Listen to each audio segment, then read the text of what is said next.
Hello and welcome to the Q&A for St. Anne by Rhayne Vermette. This screening is part of our current section in the 59th New York Film Festival, and I'm very pleased to have Rhayne with us right now to talk a little bit about her feature. Hey Rhayne, how are you? I'm good. Nice to be here. Yeah, thanks for taking the time for talking with us a little bit about your film, and of course for sharing such a beautiful work. It's a rare, surprising kind of film. When I first saw it, it surprised me because I just so easily had an intuitive connection to it. It's layered with textures. It opens up your eyes to the material of the film and what it's capable of capturing. There's just so much to look at and to hear and to think about. And you sustain such a singular atmosphere it's personal and specific, but it's open and very clearly is a collaborative work as well. So I don't know, I'm eager to hear your thought process as an artist, and the approaches that you took with this film specifically. But maybe first you can share how this feature started for you, because I know you've made a number of shorts up to this point, and I think you also are coming to filmmaking from a fairly interesting background. So yeah, if you can just talk a little bit about that and how you came to make St. Anne. I came to film, I kind of fell into filmmaking when I was studying architecture, and I started making films primarily as an animator, because animation was a way for me to sort of resist the realities of material beings and material bodies on this planet Earth, which is something that in architecture you definitely come up against a lot. So yeah, with animation, it was entering into the limitless. You can magically move between time and space, and so that was really delicious to me, and that kind of sits at the core of my discipline, is this, this kind of entrance into filmmaking as an animator. And I think it definitely sort of really instructed a lot of what I did with St. Anne, kind of this no holds bar, limitless sort of approach to kind of making a feature film. And so yeah, but St. Anne came out of, I was making animations, but this loner thing, doing everything myself, and kind of felt like I closed a chapter with this film. I made Domus, and I started being interested in how to tell a story in a longer form, collaboration, who I could collaborate with here in Winnipeg. So yeah, St. Anne was sort of born out of these sort of questions, and kind of these questions are really what kind of motivated the film. But the film was primarily interested in kind of me entering into narrative feature-length form, but really kind of self-defining my own cinematic language. So not really paying attention to how you properly make a film. I really don't care about how you properly make a film. I'm far more interested in how a film happens, and so St. Anne really kind of eggs into that space. So then I'm curious how practically you began a film like this. I mean, did you have some kind of script or sort of basic story that you were attempting to work through, or did you have a more intuitive approach just by shooting and working with your collaborators? Yeah, I did have a script at first. And that script was, based on my researching, Métis settlements, looking into my family history, a lot of reflections on my dad. And the script sort of started as me being I'm just going to rewrite my favorite film, which is Paris, Texas. And that came also from my dad, who kind of has this sort of air, which has always kind of reminded me of Harry Dean Stanton's character in Paris, Texas. And he's a very quiet guy, and there's a lot of doorways to enter into through his silence. So yeah, I wrote this script, kind of just placed it within Manitoba and what I know. But then once, the realities of my final budget and, actually making a feature film with actors who were just all my, all my family came on board, my cousins, my dad. And so I just started rejigging everything, canning certain characters, throwing other people in based on what I had. And as soon as we started, shooting the film, the first thing I did was like throw the script out the door, which was something I had like labored over for years. And also the script was very unconventional and all this kind of stuff. So then I just immersed into like this more intuitive filmmaking, playing to my strengths as like somebody who didn't know what the hell they were doing, feature film, and a lot of my crew didn't know what they were doing. It was just people I really loved, and I kind of brought them on board, and working with non-actors, and so I took out all the dialogue. And so it was really this weird kind of give and take with the images. And so we would shoot, I'd get stuff back, I'd write something else, or, but a lot of my favorite things in St. Anne and my favorite scenes were just like, we showed up somewhere and just kind of watched the light and kind of improvised through it. And yeah, that's kind of the spirit I'm really interested in filmmaking and kind of hope to uphold. Yeah. I do want to go back to just your process of shooting. But first, I'm very curious to hear just your process of just assembling the company of performers that are in the film. You mentioned you're working with your family members, you have non-professional performers, and you're also in the film too. So I'm just wondering if you can talk a little bit about how all of that came together and sort of what thinking you had around all of putting all of this together.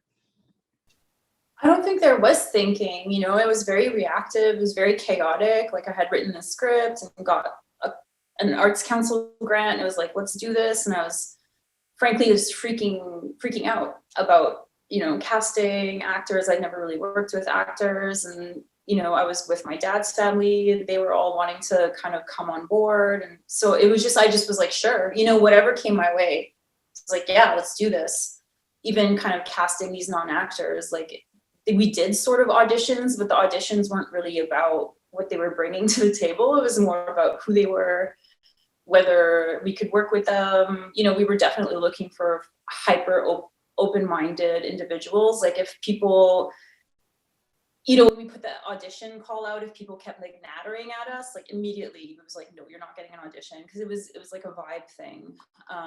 And Dolores, who's Métis elder here, her audition was, she had me over for lunch, and we sort of made agreements over lunch and got to know each other. And even her, I didn't really have anything scripted for her. I just, would ask her to be herself, tell me stories, and that's how we kind of worked through her character. And then, and then I came on board. I had my sights set on some other woman, but she was moving away, and I really didn't have money to pay another actor, and I have like a weird interest in acting, and I was like, I'll work for free on my film, and I'm available all the time. So I just kind of stepped into that. I don't ever want to do that again, but it was definitely, interesting learning experience, I guess. And like I said, rejigging the script, non-actor, like one of the first things I did was like take out all the dialogue that I had written in the script, because it just was not working out as much as I had hoped to. So, but it's very chaotic, it's very intuitive, it's very much based on relationships with other people and kind of respect and honoring them, and vice versa. Yeah. Yeah, I mean, it absolutely comes across in the film too. And so you mentioned chaotic, and at the end of the film, I counted, I think, 4 cinematographers, maybe 5, if that include you as well. Yeah. So yeah, can you talk a little bit about that? How you sort of perceive that collaboration influencing the film's look and feel? Yeah, like I think also because I come at it from being an animator where like it's all about the images. So I kind of really bring that to the table, and I love beauty, and that's what motivates me. So, and I do a lot of shooting for other filmmakers here. So definitely like my role behind the camera is like a huge jumping point for any project. And I kind of, that relationship with the camera is what motivates everything. But yeah, I wanted to shoot on the RESR3. I was at the time one of the only woman in Winnipeg who knew how to operate it, and I was like, well, I can't produce, direct, act, and be like cinematographer. So at first we kind of brought in from out of the province Lindsay McIntyre, who's one of my peers, and also Aaron Weisgerber, and they sort of helped kick off the project. And my intention was to bring them in routinely, but then I had no money. So I just kind of trained two of my close friends, like one of whom had never worked with film or anything like that, on the camera. And so, and that's how it kind of, this collaborative matriarchal umbrella happened. And so it was kind of always like the three of us, Christiane, Amanda, and I with the camera. But then there's also I would say over half of the film was shot just me with my dad, driving around, checking out spaces, the cameras in the truck. So the film moves between, these hyper intimate, solo, inquisitive sort of shoots that I was doing to having more of a crew, which was very skeleton, and Bolex and RESR3, just not really, ping-ponging all the time between, various hands and various cameras, and chaotic, just chaotic. Yeah. How long was the shoot? We shot for about 2 years. So yeah, on and off, yeah. yeah, so I mean, yeah, the film moves through seasons. So I'm just, how could you talk a little bit about how just that duration maybe changed the film for you, like how it evolved from once you began to 2 years later? Yeah, I think starting the project with bringing Aaron and Lindsay in was amazing, but however, it was I only had them for 7 days, and so the effective time on set was very heavy. It was I didn't so much feel it was a great experience, but at the end I didn't really feel like a filmmaker. I felt like just a project manager, and I just don't feeling the weight of time. I just really hate it. And I kind of, some of the best things that sort of came out of that shoot was when most people would go home and we would stay and we would do all this kind of stuff just intimately. And so, when the realities of my budget would not accommodate having Lindsay and Aaron come back, I was like, let's just slow it all down. Let's just take our time. And one of the first conversations I had with the crew who kind of saw the project out with me was what if we just, go on set, hang out, see what happens, and that sort of was the vibe that we kind of kept going with. And, less intense, and, just being really sharp when we were there on set and just focused on that one thing, and not, it's brutal working on films for days on end. I don't know how people in the industry do it, frankly. I mean, I wanted to just ask you about how just how you think about the spaces and the locations where you're shooting, because I don't know, each sequence I think for me just shows a very rare specific understanding of whatever place you're in, and just the way you capture the light, and sort of the way people are interacting within them. But I guess that is at least in part coming from this more relaxed mode of shooting, of actually having the time to absorb just how time passes in any given scene. Yeah, and the locations, it was very important for me to kind of involve the province of Manitoba, which I love so dearly. I'm Manitoban, I'm not Canadian, I'm Manitoban. Kind of bring that into the film as a character, especially Winnipeg. We have such a Winnipeg-centric sort of culture here, but it's what about Manitoba? What about the prairies? And so a lot of these locations are, we kind of created a collage landscape of various locations across Treaty One, which is kind of central southern Manitoba. But it's we shot in my hometown, my dad's hometown, everywhere, spaces of my youth, some spaces in Winnipeg. And the location scouting too is this really kind of interesting thing that was, again, me and my dad going out, checking out places, And yeah, just it's just the land and the landscape is so beautiful. I just and we were the light again, you know, the light. I think we had some really nice kind of mystical powers behind us. You know, that light. It was always perfect. So we don't have too much time left, but I do want to get to the editing of the film. You know, once you finished shooting, did you have a sense of the overall shape of what you wanted, or yeah, was that largely discovered, you know, experimenting with the edit? Experimenting, yeah, and I think a lot of based on like what inspires me. I've said a lot of times like I really love hip hop, the sample, jazz music, and so that really kind of instructs how I edit. And even when we're on set, I don't get too bogged down with the what, the when, the how. I'm just always thinking like I just need audio visual samples and like through looping and through all of this sort of stuff. Like, and when I say looping, it's like, you know, in the St. Anne, we loop the table all the time, but it's always different. We loop the window all the time, but it's always different. And so these kind of things like really filter into my thought processes. But like, yeah, I made scenes out of nothing, you know, like things that we shot that were totally different ended up being, you know, and I think that also I like to work with, you know, I wouldn't get too bogged down with sync sound. Like often we'd be on set and I'd just be like, fuck it, no talking, like I'll just figure it out later. Let's just get through this, you know.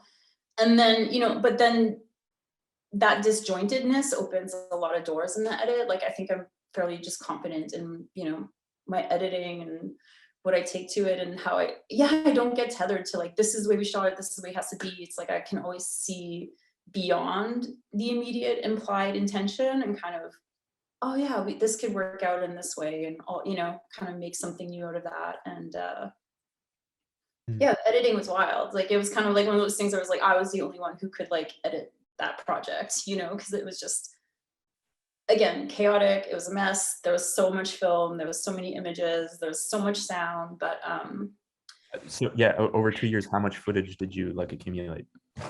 a lot of film, especially because we were doing training. You know what I mean? There was like training on set with the camera, so we did redo things and whatever. But that was not a concern. You know, the priority was like investing locally in my peers, and you know, I'm always thinking about what this project. You know, it's a continuum for me. It's not a one project thing, so it's always like how this will feed into the next, and yeah. So, yeah, that's how I think, anyways. Your editing process, is that like, how long did that take? Was it as sort of relaxed as the shooting, or? Yeah, initially the plan was like I would edit as we go, but I was kind of so fearful about being like my presence on camera, and so I kind of we just shot everything, and I would look at the rushes, and then I just sat down, and yeah, it was like 8 months or something of editing.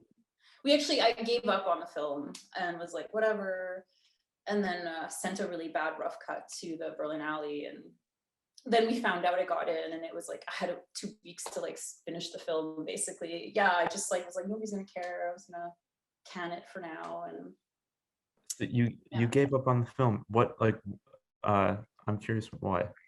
Yeah, I don't know. It's just like self-doubt, insecurities, you know, like you kind of it's a weirdo film, you know, and it's kind of, so yeah, I just was like I just canned it for a while because it just felt like I was spinning my gears and kind of, you know, it was a pandemic, you're depressed, you know, I don't know. But yeah, we gave up on it. And then when we found out that I got to the Berlin Alley, it's like, oh crap, like no, let's finish this, you know, let's do it.